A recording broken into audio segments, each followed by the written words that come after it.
You ever heard the color theory? What's the color theory? They say if you don't know the name of a color, that you can't see it. That I can't see it?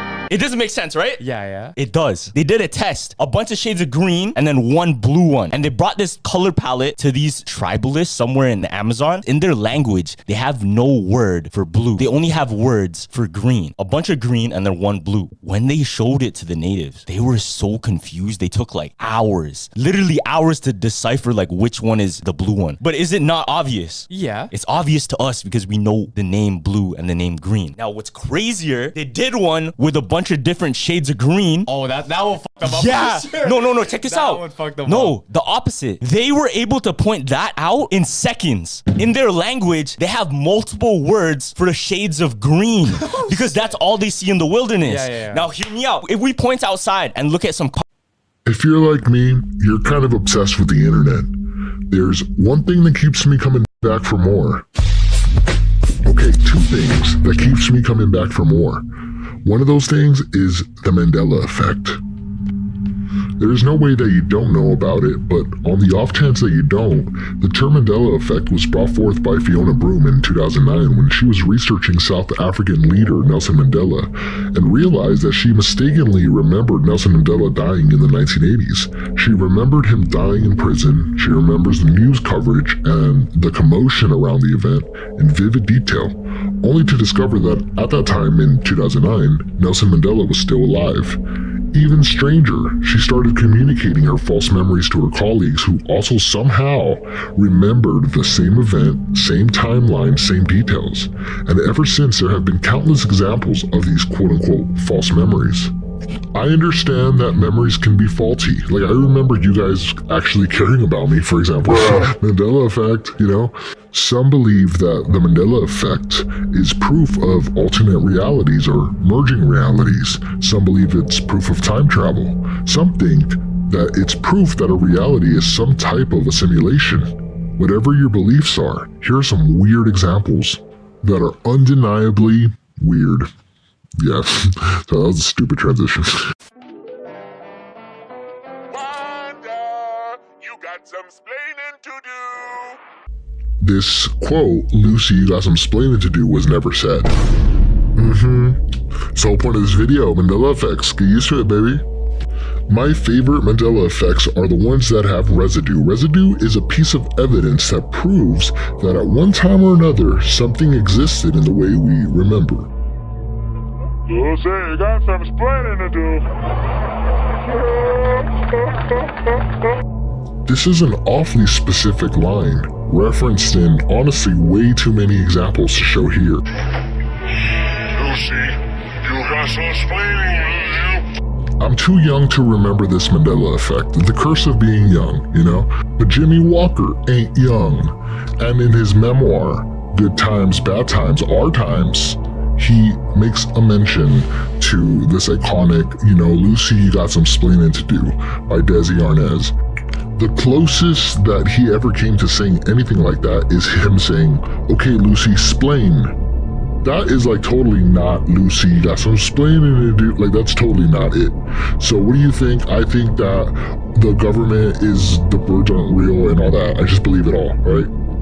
Up next, we have the Jumpman logo. Who do you remember being on the Jumpman logo? Do you remember Michael Jordan? Fool. You fool. Well, it's actually, apparently according to the Mandela Effect, it's Jordan Sparks now. Not to sound thirsty, but I wish. No, I'm joking. Jordan, I am taken. Okay, I appreciate the offer. You're not that guy, pal. Trust me. You're not that guy. But anyway, the Mandela Effect has gotten to our favorite shoe brand. And let me just ask you guys a question. What is Michael Jordan wearing in that Jumpman logo? Almost everyone would say that he's wearing basketball shorts, but yeah, he's not. He's wearing pants. He's wearing sweatpants.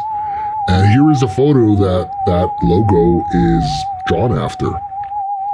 It's very possible that we just look at the logo and assume that he's wearing basketball shorts because he's a basketball player, and we just don't really look into the fine details of the logo all the time. But honestly, I think that's a boring answer, so I'm gonna go with the government is effing with our brain. Now on to the creepier examples of the Mandela Effect.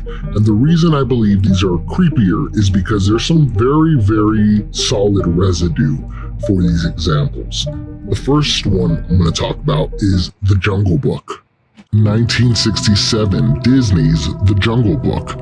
There is a scene in this movie where countless people remember Baloo the bear wearing a coconut bra. Here is a clip of that scene.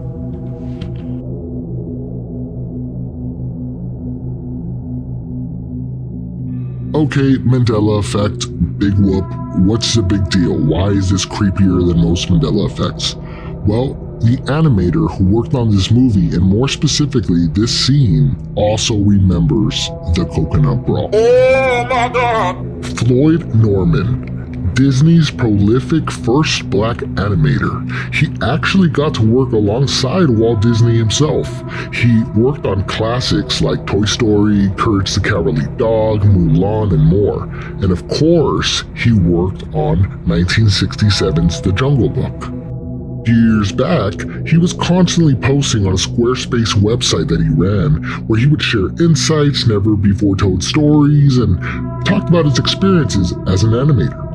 There, he wrote a post called Things You Don't Know About the Jungle Book. There, he referenced this exact scene. This is what he said in his own words. Veteran writer Larry Clemens thought having animated characters in drag was a surefire gag. Every time the story team would come up with a wacky idea, Larry would always chime in and say, "What if we put him in drag? That would be hilarious." Eventually, Larry managed to get his way. When Baloo the bear has his wacky I Wanna Be Like You duet with King Louie the orangutan, we put Baloo in a coconut bra and a grass skirt. Like, hey yo, what the that is like, that's it. Like, the Mandela Effect is real. But honestly, animators spend way more time with these movies and these scenes than most of us ever will. So for him to have this memory, just like many others, is insane. So what do you think? I just think that JFK and Bigfoot, and I just believe it all. This is a Mac Daddy Mandela Effect. It is a Fruit of the Loom logo and a missing cornucopia. I really do remember a cornucopia, so the fact that it's never been there, according to the company, I can't cornucope with it. Oh, brother, this guy stinks! If it wasn't for the cornucopia, my nickname in high school wouldn't even make sense. They used to call me Cornucopia. So the logo has never undergone any changes. Then why do so many, including myself, remember the cornucopia being present? Take a look at this clip from the Ant Bully. That's a cornucopia if I've ever seen one. And I've seen one, trust me, I know what they look like because of the Fruit of the Loom logo. Anyway, they called it Fruit of the Loin here in this movie to, make it a parody. You didn't think I was going to come with some more receipts? I don't think you guys know this channel yet. Okay, here comes one from the Florida Today, dated October 14th, 1994. And this segment was talking about how, it was sort of rough conditions on filming the commercial for Samuel Wright, who was the grapes. He played the grapes in the commercials. It reads as follows. Anyhow, Fruit of the Loom's logo was initially a cornucopia, swollen with an apple, green grapes, purple grapes and their green leaves. Wright was a purple grape cluster, and he had to pretend Fruit of the Looms, I never found them that comfortable, were great. Here the cornucopia is mentioned yet again, this time from the Brattleboro Reformer. It is a newspaper based out of Vermont, and it dates back to the 22nd of June 1981, and it reads as follows. Second place went to class of 1971 for Fruit of the Loom, which featured the ambulatory fruit in the underwear commercial, a large cornucopia, and little old lady. Look at this title right here, Cornucopia of Job Cuts. Like, what the For a company who's never had a cornucopia in its logo, it's kind of like the cornucopia of cornucopias.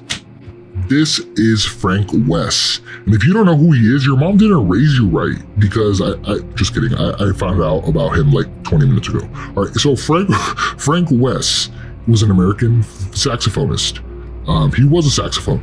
Anyway, so he made an album called Flute of the Loom. Flute of the Loom. Did you guys hear it? Flute? Here is the album artwork. I have a feeling that you probably had a feeling there was going to be a cornucopia. And yeah, there is one.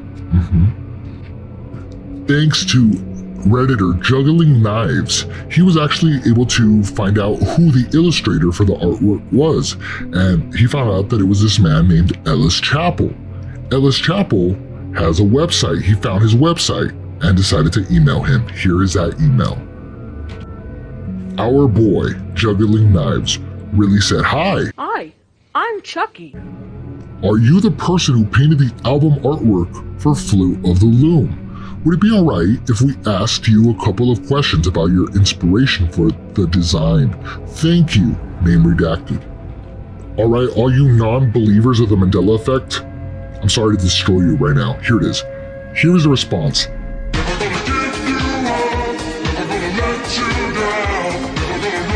I got you. Oh my god, you should have seen your face. Okay, here's your response. This is Reed, Ellis's son, responding for my dad here. I remember the cornucopia specifically, as does my dad. This is the second time we've been contacted about this album cover, and Ellis and I are more than happy to answer any questions you have about it. I was a little kid when Ellis painted the Flute of the Loom cover, and I remember specifically this album being a reference to the cornucopia in Fruit of the Loom's original logo, which is where my dad says he specifically got the inspiration for the design. When I talked to him about it, he said, "Why the hell else would I have used a cornucopia? The food coming out of the flute is soul food, actually a ham hock, cabbage, black-eyed peas, etc. I remember when, in my mind, Fruit of the Loom quit using a cornucopia in their logo and switched to just using fruit by itself. It impressed me because I thought the logo looked better with a cornucopia in it. In my memories, this was roughly around 1978 when I was in second grade. So anyway, feel free to ask away.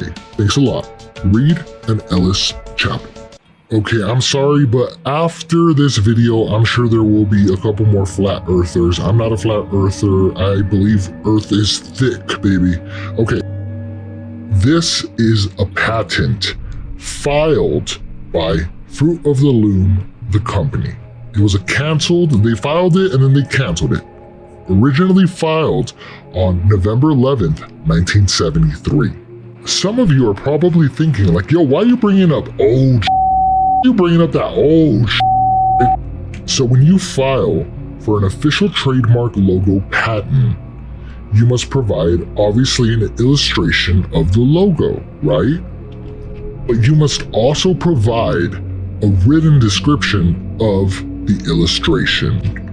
So let's take a look at that written description by the official trademark patent filing. If you look at the last line, baskets, bowls, and other containers of fruits, including cornucopia, horn of plenty. I mean, what can you even say to that, you know? But those were a couple of the craziest Mandela effects circulating, and there's a lot more, but these are amazing to me. And I want to say thank you guys for